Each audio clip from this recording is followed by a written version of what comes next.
paraan ng pamumuhay nila ay lubusan silang umaasa sa kapaligiran at pati ang pangangailangan nila. Remember, ang mga unang tao ay gumamit ng mga kagamitang bato. At inarawan ito na magaspang ng bato sapagkat hindi pulido. Makinis ang makakagawa ng mga kagamitan.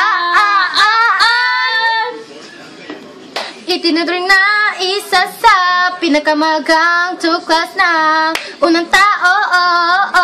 Ang apoy ayon sa isang teorya natuklasan ng unang tao. Ang apoy sa pagtaman ng kidlat sa isang punong kahoy.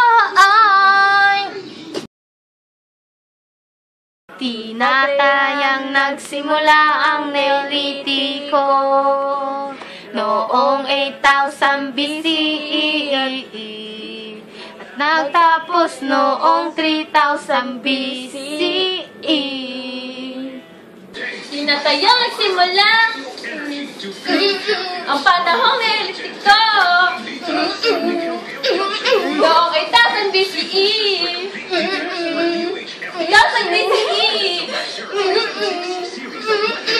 At nagtapos ito doon